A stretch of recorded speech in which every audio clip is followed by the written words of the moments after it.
आपका ये फायदा है, आपने 2 महीने में डाटा कलेक्ट करना।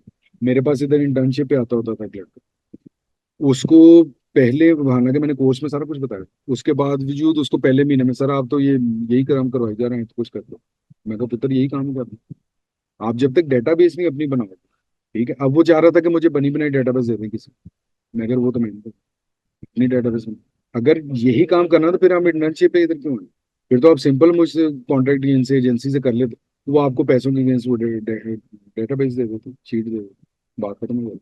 फिर ये क्यों किया है? मुझे फिर बीच में बाउंड क्यों किया? मैं 2 दिन के लिए, 2-2 घंटे के लिए इधर आपके लिए, अब मैं बैठ के ये बताऊं कि ये शीट है, इसको एक्सप्लोर करो, इस शीट बनवाऊं आपसे। अब यहाँ पे वो चीज आती है कि लोग आजकल के जो यंगस्टर्स हैं ना, वो काम करने को हार समझते हैं। वो कहते हैं यार ये क्या है, टाइम जाता है। फिर मैं उसका मिसाल दूंगा, वो मुझे चुभी बड़ी बात, मैंने वीडियो में पूरा चीज बताई है कि यार इस तरीके से आपने प्रोडक्ट फाइंड आउट करना है, ठीक है, टिकटॉक के वाले से, जिसका सॉफ्टवेयर ही कोई नहीं। इस पे तो हीलियम और जंगल स्काउट है ना ऑथेंटिक, उस पे तो नहीं, थर्ड पार्टी का है एक बस। या टिकटॉक खुद जो डाटा है, पूरा प्रैक्टिकल करके आधे घंटे की वीडियो मैंने बना के एक एक चीज इस तरह शीट बनाई, उस पर बताया यहाँ पे ये लिखना है, यहाँ पे ये लिखना है, इसको फिर आपने कंपैरिजन करना है, एनालिसिस करना है, फिर इसमें से चीजें निकाल कर फिर आपने उसके पीछे। वो कहते जी वेस्ट ऑफ टाइम, क्योंकि उसको था कि आधे घंटे बाद ये प्रोडक्ट निकल के मेरे सामने आ जाएगी, ये ले पुत्र है प्रोडक्ट, ये जाके बेच। इस तरह नहीं होता। और वो फिर ये मुफ्त में नहीं को देते, वो हजारों डॉलर लेते हैं। ये जो मैं शीट की बात कर रहा हूँ ना, ये $500 से $1000 में आपको मिलती है शीट।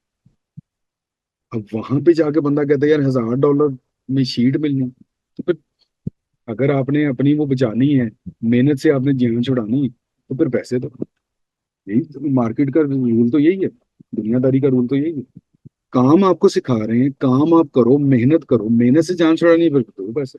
जिसने मेहनत की उसको तो मिलने पैसे, किसी ने मेहनत करके वो बनाई हुई है, फिर उसको तो कम से कम मिले, क्योंकि उसकी तो प्रोडक्ट, उसने तो वो एक चीज बनाई हुई है बेचने के लिए कि जी मैंने ये बेचनी।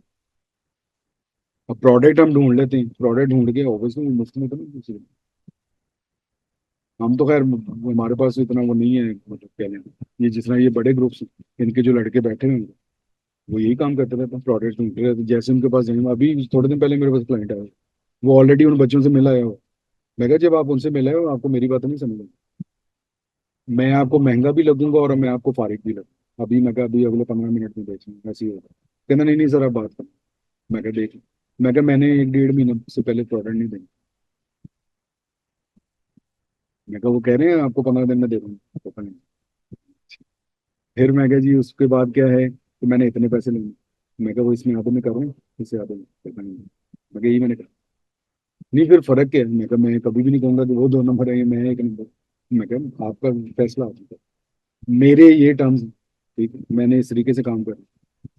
और मार्केट खुली है ना, आप मेरे लिए आखिरी है ना मैं फिर ओपन मार्केट। ओपन मार्केट में ये होता है, जहाँ पे आपकी चॉइस है, जहाँ पे दिल मानता है वहां पे। मतलब अभी भी है हमारा, मतलब बहुत ही छोटा सा सेटअप, बहुत बड़े बड़े सेटअप से भी जनता लगता है। हमारे पास भी कुछ ना कुछ आ ही जाता है स्टूडेंट्स, उनके पास भी जाता है। कितने ऐसे लोग मेरे पास आए स्टूडेंट जो वहाँ के, इवन एक तो पूरा बंच आया था मेरे पास, उन्होंने कहा जी कि हमने पढ़ा भी है वो बड़े ग्रुप से, वहाँ पे इंटर्नशिप भी की, उसके बावजूद हम आपके पास आके बैठेंगे तो हमें तो पता ही कुछ नहीं। मैं कह रही ये फिर वही मैं बात करूंगा, मैं भी उसी इंस्टीट्यूट से पढ़ूंगा वहाँ से 5 साल। बात यह है कि आपकी परसेप्शन, आपने कंसीव कैसे किया, आपने लिया कैसे। फिर मैंने उनको वही एग्जांपल दी कि एक ही क्लास में वही बुक्स, वही टीचर, वही स्कूल, वही कॉलेज, वही कमरा, उसमें टॉप 10 भी होते हैं, उसमें बॉटम 10 या बॉटम 5 भी होते हैं, उसमें दरमियान में 20-25 लोग। अब आखिरी वाले 5 कहें कि जी कख भी नहीं समझ है, पहले वाले 10 को फिर कौन सी गिदड़ सिंगी उसने समझा दी थी कि उनको सारा कुछ समझ, और वो टॉप 10 बन गए उसी क्लास में।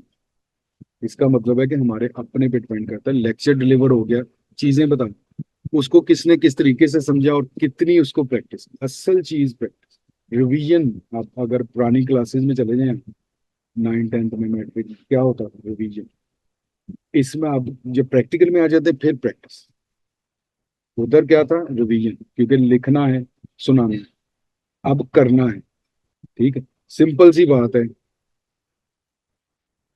बेटा ना मेरा खेलता क्रिकेट, उसको मैं एग्जाम्स के अंदर उसको ना बड़ी चिढ़ चढ़ती होती थी कि मैं सुना देता हूँ मैंने लिखनी है मैथ के क्वेश्चन। मैं क्या पेपर में क्या करना, कहता लिखना। अच्छा, मैं क्या नेट प्रैक्टिस करते, कहता हाँ जी। मैं क्या क्यों, क्योंकि मैच खेलना, मैच में भी बॉलिंग बैटिंग फील्डिंग करनी है, नेट पे भी उसी की प्रैक्टिस करनी है, इसलिए मैं उसको कहते हैं नेट प्रैक्टिस। किसके लिए प्रैक्टिस, मैच के लिए।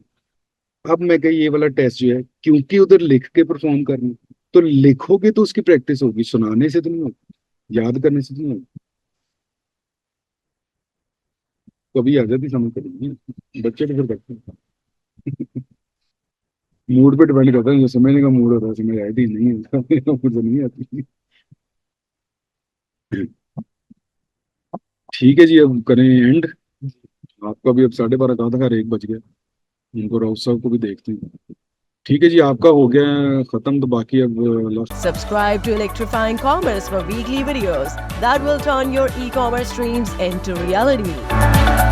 Click that subscribe button and let's get started.